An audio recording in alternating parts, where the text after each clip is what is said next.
Walaikum assalam, Agajan. How are you? Good. How are you, brother? May Allah bless you. Allah keep you well. I'm good. I'm medical doctor. My name is Dr. Hashim, and it's been Yes, sir. almost an year since we talked last time. Okay. Uh, Actually, first of all, Jazakallah khaira, How have you Agajan, How have for you all your been? efforts and time. I've been good, Alhamdulillah, by the grace of Good. Good to hear Allah, that. Rasulullah, and Ahlul Bayt. Alhamdulillah. Jazakallah khair for all your efforts, Agajan, and time May that Allah you're bless you. putting in Thank you spreading for the truth watching. amongst people.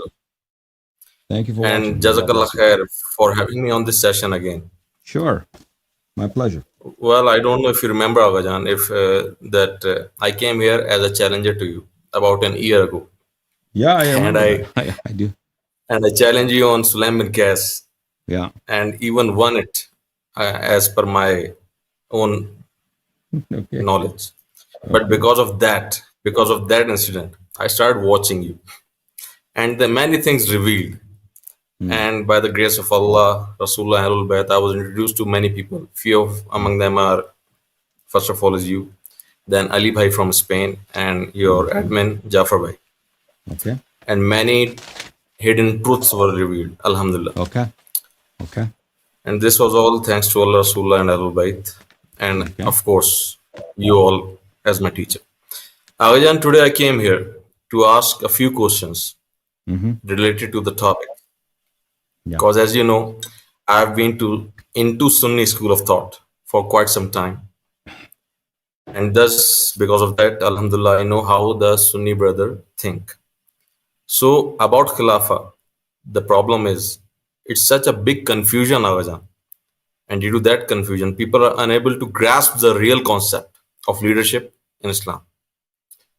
As a Sunni, we are actually not shown everything, Avajan. Most of the things are hidden from us, as if someone gets to the truth by research, the scholars reject it, saying it's mursal, it's munkate, or by doing tahwil and tadbir. You know all these things. May Allah bless My you. question is, Agha, how can a boy or a girl who is born in a Sunni household, reach to the truth and find the real meaning of leadership? Because you know that we as Sunni, means brothers as Sunni, are taught that leadership is what public chooses. Like, you know, the three khulafa. And while if you read Quran clearly says that Allah chooses prophet, Allah chooses king Talut, Allah chooses wazir Harun, Allah chooses Khalifa Adam, Ibrahim, and Ali alayhi salam.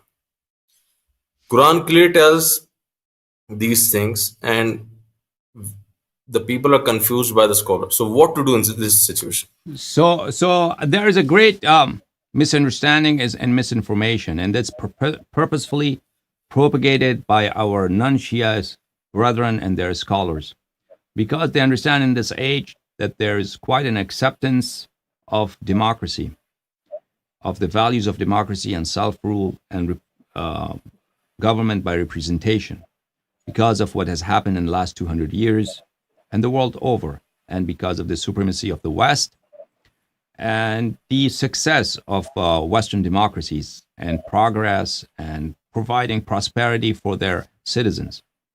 So they propagate that in non-Shia Islam and Umari Islam, people choose their leaders. However, this is a misinformation. This is totally false. There was not a single person in Islamic history who was chosen by the people except one person, who was Amir al-Mu'minin Ali alayhi salam. He was the only one who became Khalifa through popular bay'ah. And people actually forced him. And he did not seek Khilafah, people forced him. And people and common men from not just people of Medina, from all over the Muslim lands, except Syria and Sham. They came to him with great numbers, and first of all, they were rebels. They surrounded Uthman and killed him after they had dispatched Uthman. They pleaded with Amir al-Mu'minin alayhi salatu wasalam to accept the position of Imam. So, on the one hand, our brethren in Islam, they admit, when you go to the books of theology, so it's always what they tell their youth and what they tell in their manabir is something, and what they write in their books of theology, which is read only by scholars. They are two different things.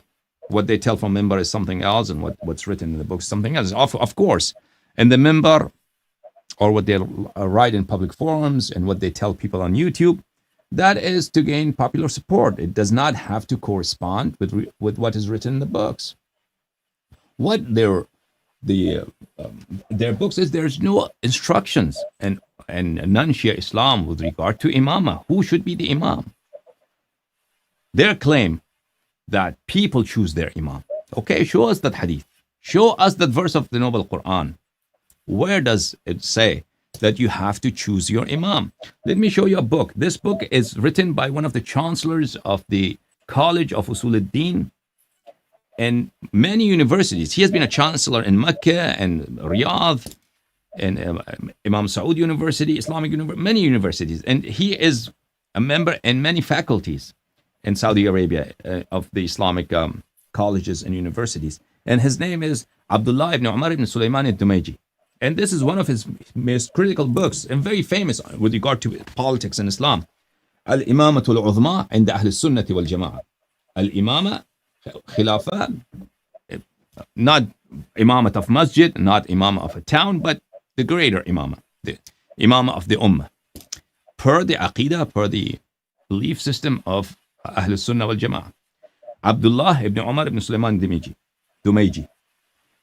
And in page number 125, الفصل الرابع طرق انعقاد الإمامة. By which ways a person becomes imam. How is imamat consolidated? How is a person does a person become imam? عند النظر إلى نصوص الكتاب والسنة فإننا لا نجد هناك نصا صريحا في تعيين الطريقة التي تثبت بها الإمامة للإمام. When we look in the nusus and the texts of Kitab, Quran and Sunnah, فإننا لا نجد, we clearly do not find هناك نصا صريحا, any clear instruction. We do not find any clear instruction في تعيين الطريقة التي تثبت بها الإمامة للإمام. That will show us the procedure through which an imam becomes an imam. So we have Western democracies. People become heads of their societies. They become prime ministers or presidents. There's a procedure. There's a voting system. Either you vote directly or you choose a parliament. In the United States, we choose an electoral college. The electoral college selects and votes for the president. So it's not direct. You don't vote directly for the president. But anyways, there is a procedure. There's a set procedure, defined procedure, that by this procedure, you choose your imam. This is a clear admission that there is no nas, there is no instruction, neither in Quran, neither in the Sunnah of the Nabi sallallahu alaihi wasallam, and how to choose an imam. So what are the ways a person becomes an imam? The ways that a person becomes an imam is not through instructions of Quran. This is very important to understand. Not through the instruction of Quran or instructions of the Nabi sallallahu alaihi wasallam and his Sunnah, because there are no instructions, right?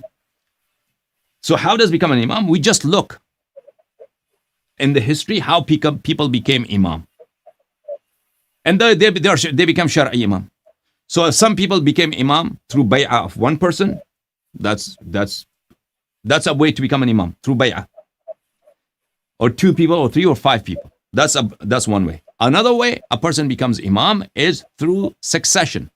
The previous caliph or king, he appoints a successor, an heir apparent, a crown prince, and through that a person becomes an imam.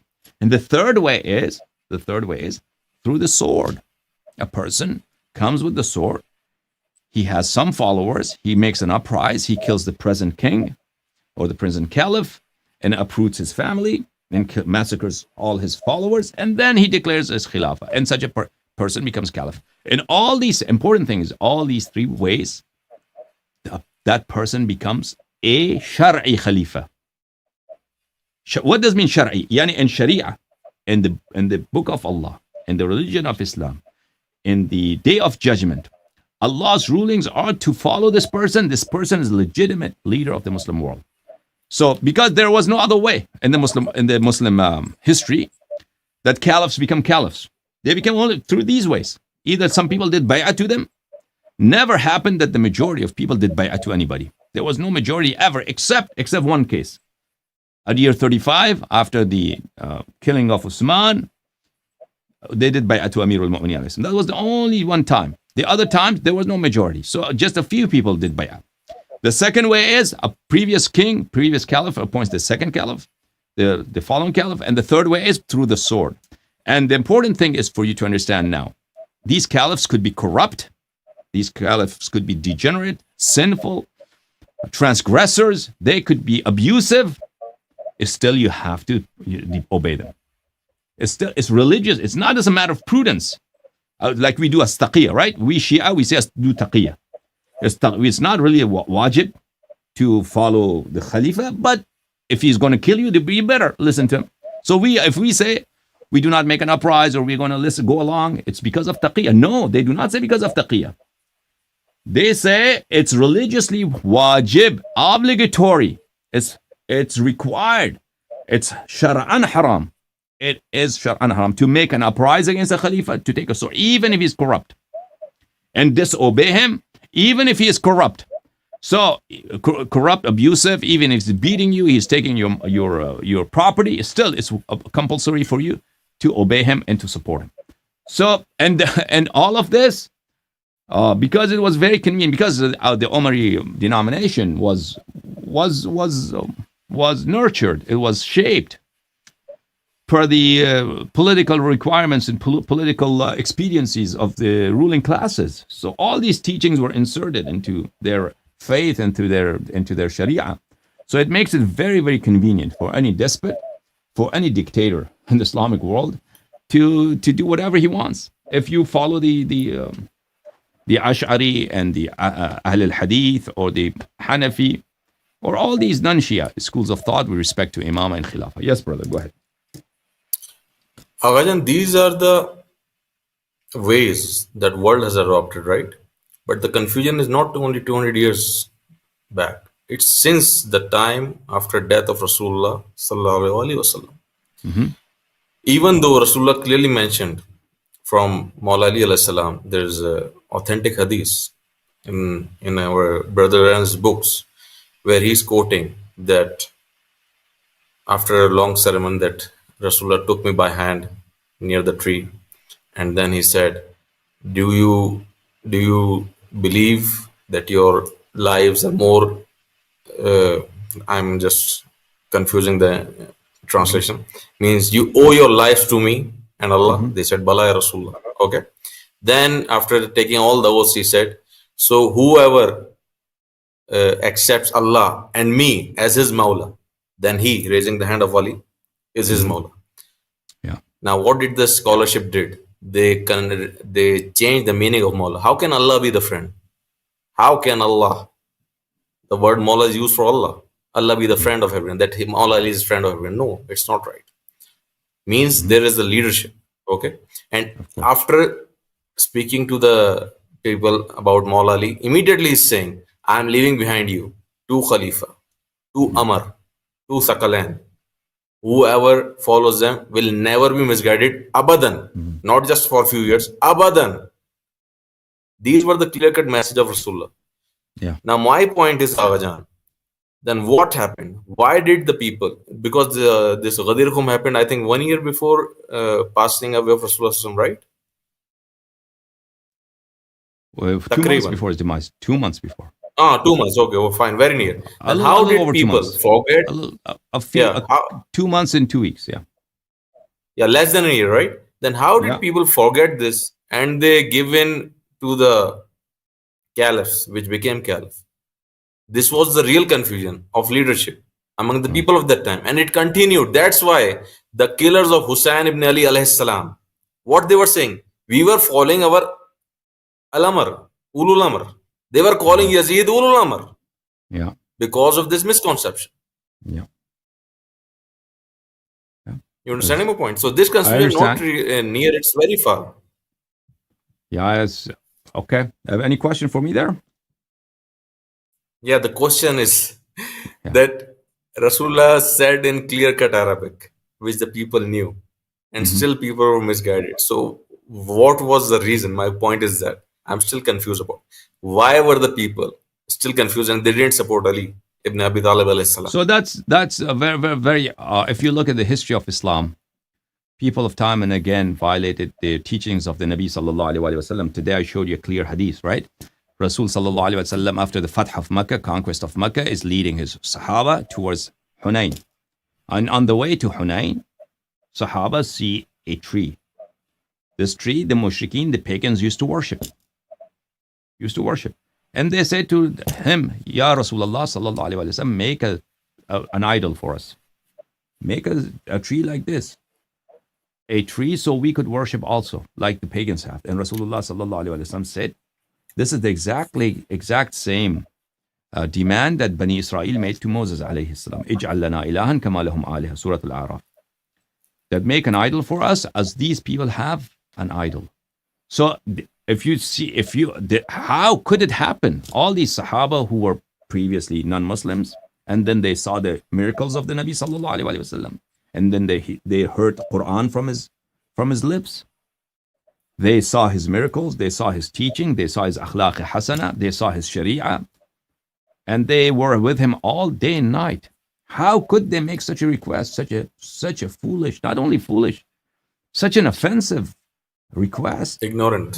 That you make an idol for us.